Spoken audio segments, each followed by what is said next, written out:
Good morning, everyone, and welcome to Vlogmas Day 10. Without a doubt, I would go live in Maine for a year. Thought that Tyler Perry was the guy from Teen Wolf. Look how cute it turned out. Probably for the best I don't ask questions. We are officially in the double digits. Day 10, that means how many days are left? 14? Yeah, 14 days left. Right now, I'm about to run to Target and maybe a few other places to get more of the things I need for Christmas gifts. I need, like, if you're my family watching this, can you please not? Because I want to just be able to film and talk about the gifts and stuff, but I feel like I can't if you're watching this. So please stop watching this. Okay, bye. I think I decided I'm gonna do like a basket for everybody of like little things that they like, want, or need. So I'm gonna go to Target and find the actual basket parts and then little things that I'm gonna put in them. Some of the stuff I've ordered that will hopefully get in time. I'm gonna buy and pick stuff out. I have lists for each person of what I wanna get them. I feel like my mom is gonna be watching this and I'm scared to say what I got because she's gonna be watching. So please stop watching because I'm gonna talk about it in a second. So I just wrapped my mom's gift and put it under the tree. Let me get it. Look how cute it turned out. I put a little bow on it, the little label. Yay! For her present this year, I decided to get her the Kindle Paperwhite because she saw me reading on my Kindle. I don't even have the Paperwhite. I have the most like basic level Kindle that you can get. But she saw me reading at the beach and she was like, how do you see your screen? Like she reads on an iPad and she can't see her screen at the beach. And I was like, that's literally what a Kindle is for. So I got her the Paperwhite, which I think is the one that looks like a piece of paper. And I got the new one. I'm gonna give that to her. I think she'll actually use that a lot. Like a practical and exciting gift. And I think she already has Kindle Unlimited, so then you just can download books right on there. And then also there's a case for it in there. But I'm gonna go to Target now. It's only like 9 a.m. So we're getting a good early start today, which feels good to do that. Oh, I'm under the mistletoe. Oh, I also ordered a bunch of board games.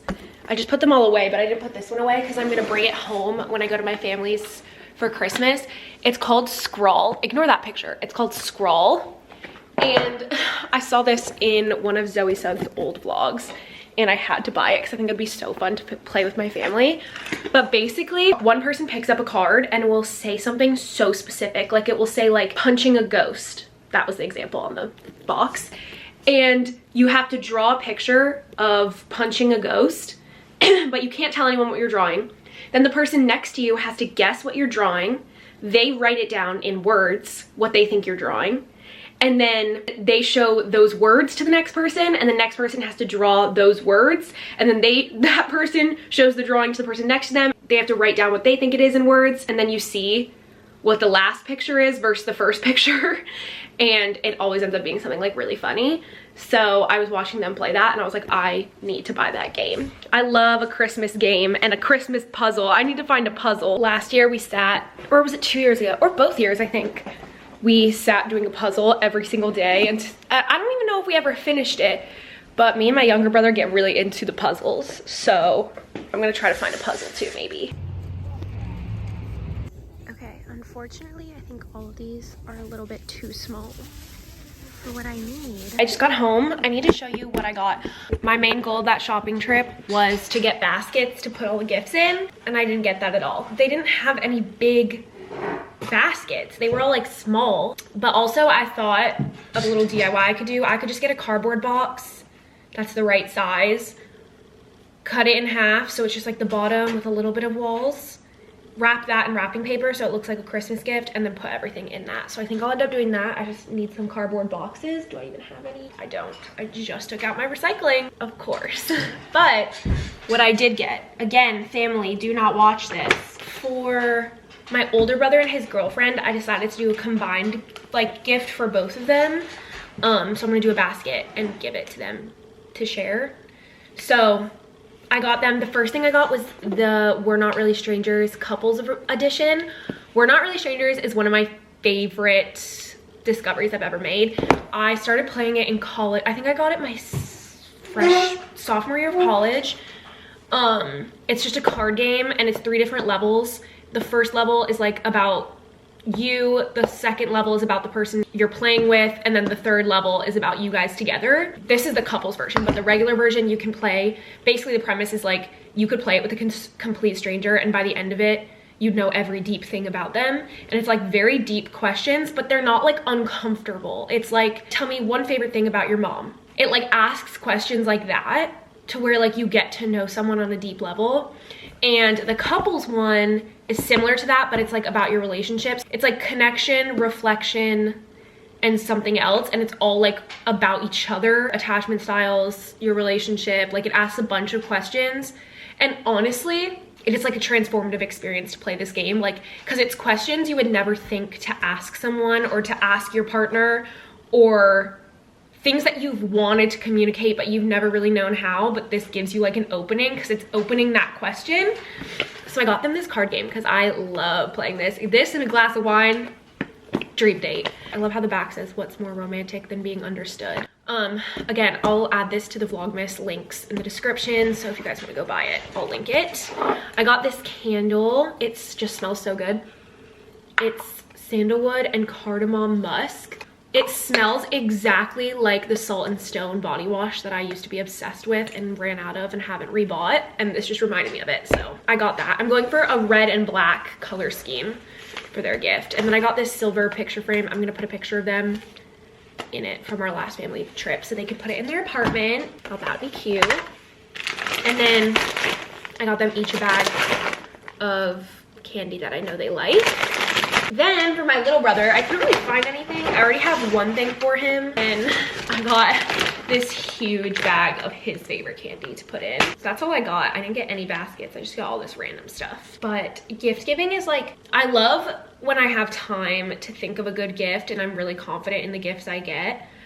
But gift giving is definitely not my love language. Like I feel really awkward giving people gifts for some reason. I hate watching people open gifts that I give them. I don't know why. It like makes my skin crawl.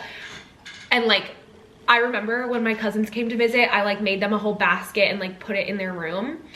And I wrote a little note and everything. And like when they got here, I was like, oh, there's a thing on your bed, by the way. And I like ran out of the room because I like didn't want to watch them open it. And my cousin comes in, she's like, thank you. Like, why did you run away? You're so awkward. I'm like, I just couldn't watch you open it. Like, I just feel so awkward. So yeah, Christmas is hard because everyone's opening gifts. I also don't really love when people watch me open gifts either. Like, I feel really awkward when everyone's like waiting for my reaction. So maybe just gifts in general, I'm not good at. Definitely not my love language. Definitely not. But it is fun to get a good gift for someone. Okay, I just took a nice hot shower and I was gonna come have lunch, but I remembered that I bought this French onion soup from Trader Joe's. And I'm gonna eat one of those. I feel like it'd be really soothing. What the?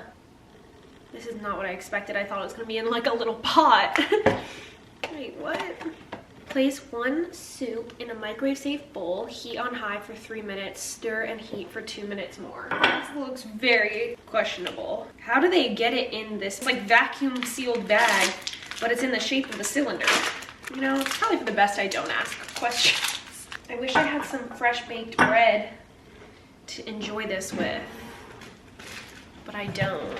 I don't even have any sourdough. I'm gonna run to the store actually before I microwave this, and I'm gonna buy some sourdough because I can't eat soup without some bread, even though I really don't want to leave the house. I need to take my PJ pants off, but I was literally just crying, laughing, reading my text messages. I'm in a group chat with my best friend Adriana and her younger sister, and they're honestly the funniest people I know, like especially Bina, her sister, whose birthday we're celebrating. Like, she is so funny.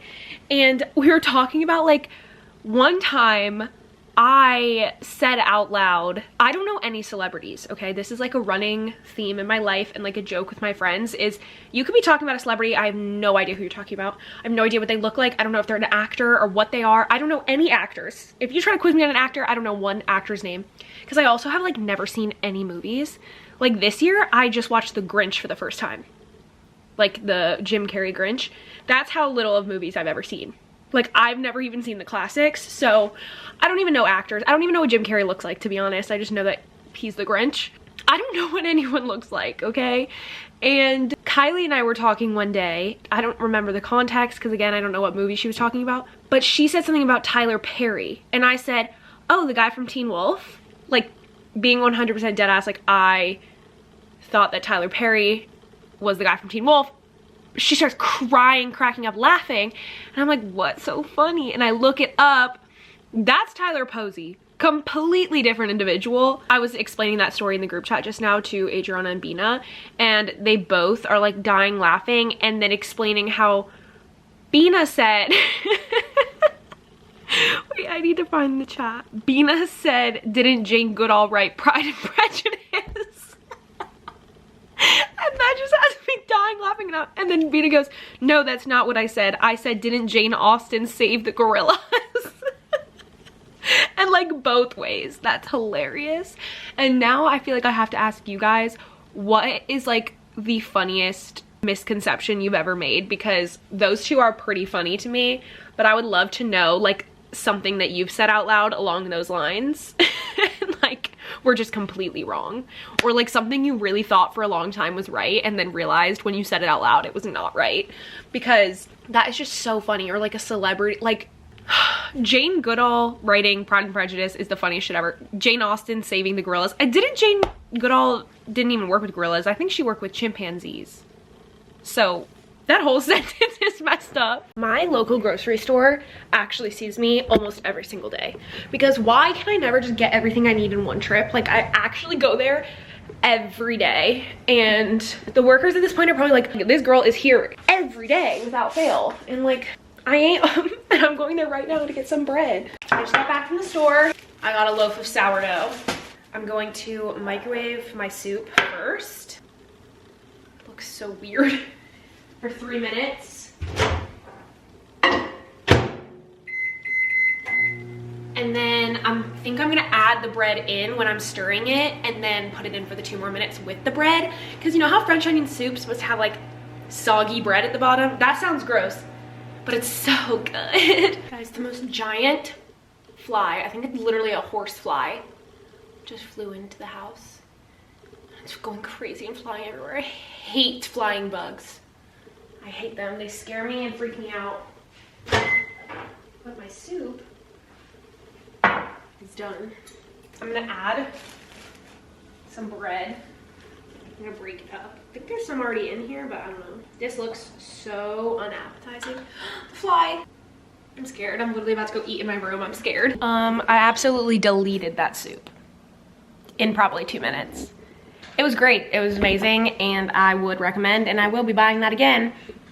And I did have 3 slices of bread as well. It is time to answer the question of the day. I think I'm actually gonna answer 2 questions, because I found 2 that I feel like kind of go hand in hand with each other, but both of them are like long-winded and like kind of deep. But I saw them both back to back, so I was like, these are good questions to answer. The first one, it's from @Blue Inquirer, and they said, you've talked about your desire to live somewhere else despite loving Charleston. Do you see yourself ever moving? And if you had complete freedom / no attachments, where and what would your life look like? I think about this every single day, because when I moved to Charleston, my plan was to live here for 1 year. I had obviously like, or I don't know if I've talked about this a bunch, but if this is your first time hearing it, my journey to Charleston was I came here for 1 weekend with my friend Zoe back when I was in college, and I was in such a lost place because I just had like a huge friendship breakup in college with like most of my friend group, and I was feeling just so lost and hurt and confused. And Zoe and I went on this trip to Charleston, and while we were there, it was kind of a joke between us, but I was like, I think I'm gonna move here. I think I'm gonna move here. You should move here with me. Like, we should move here. And I just kept saying that because I knew that my parents were moving out of Arizona, so I really had no reason to be in Arizona anymore because I was not gonna have any family. I was graduating college. I didn't love Arizona location-wise, so I knew I wanted to move, but I always was just gonna do like the cliche, like moving to a big city. Like, I always thought I would move to New York City, but like throughout college, I was like, I know that that's not what I'm gonna do. Like, I knew in the back of my head that I wasn't gonna do that, but then it kind of crept up on me by the end of senior year, and like having a falling out with my friends, and like realizing I didn't really want to be in a big city.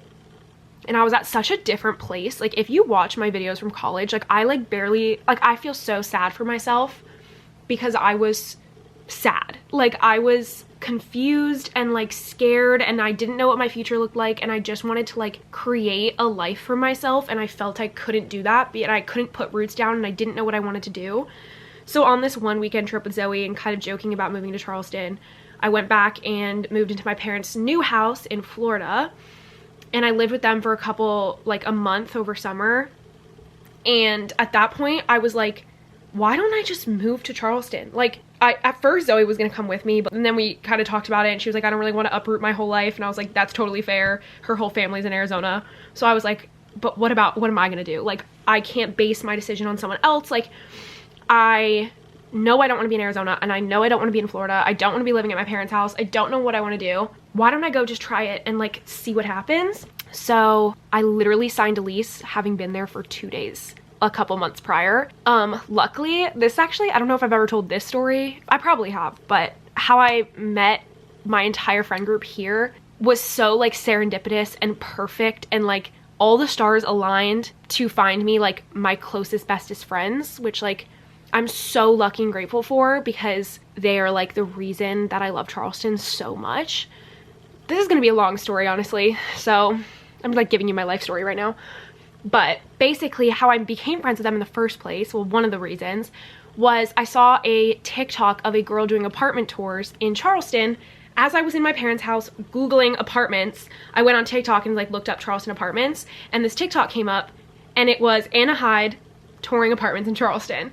And I DM'd her. I'd never like seen her or heard of her, like anything, but I saw that she was like a TikToker. I messaged her and I was like, hey, like I'm actually looking to move to Charleston right now as well, and I was really hoping you could text me these apartment tour videos, because I'm doing research right now and I can't be there in person, and that would just like make my life so much easier if you could like send me these apartments that you're touring. So when she would go tour apartments, she like texted me all the videos, which was so sweet, and we like became mutuals on social media, and I ended up texting back and forth with her a little bit, like we were sending voice notes, I think, and I was like, I think I'm gonna sign at this apartment building, and she was like, I think I'm gonna sign at this apartment building too, and we ended up moving into the same apartment building. We didn't even plan to do that, but like it just worked out perfectly that we ended up in the same building. Within the first couple weeks of living there, Anna was like, you should come to my roommate's birthday party. And I was like, okay. Like I didn't really have any friends.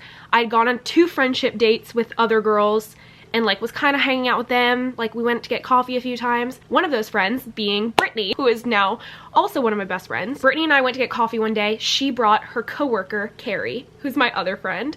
So me, Brittany, and Carrie got coffee, and then I was like, I'm going to a birthday party on Friday. I went to this birthday party to meet Anna, and I invited Brittany to come with me.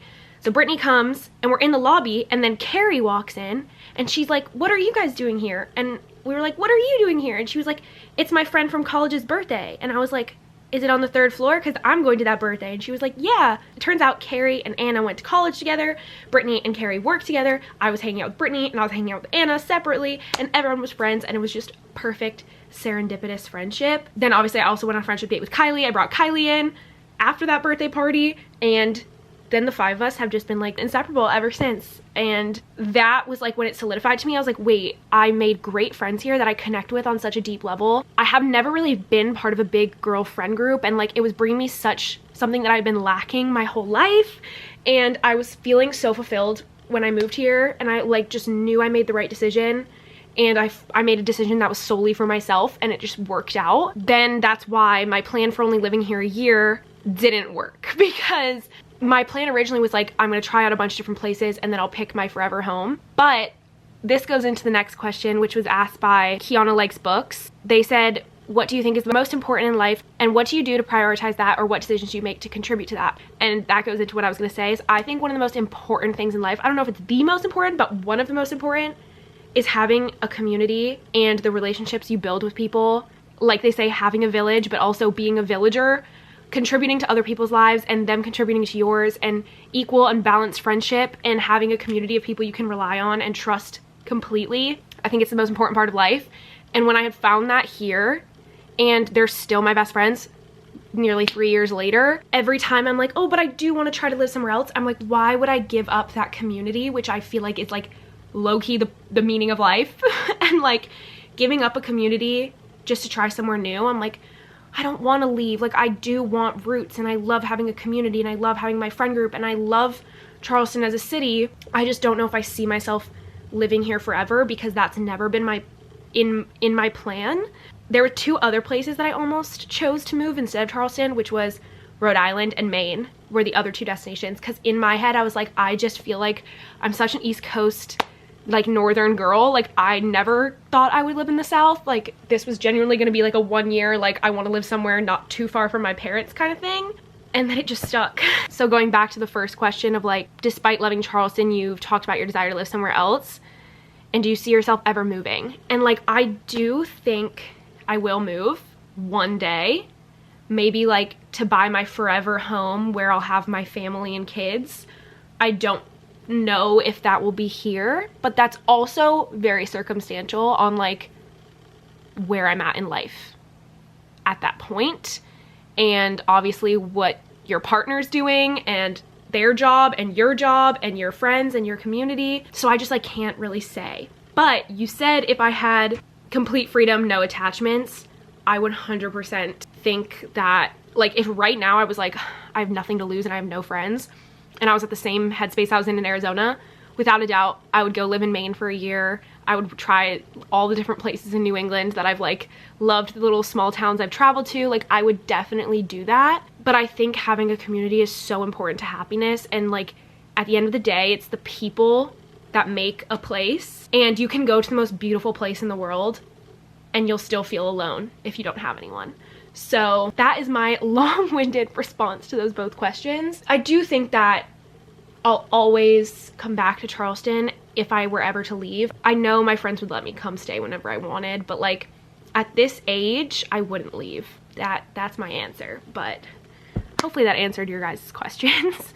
Thank you so much for asking those questions, and if you want to potentially get your question answered in the next video, you can leave it in the comments of this one. And if you want to follow me on my other social medias, they're all linked down below as always. And I'll see you in my next video very, very soon.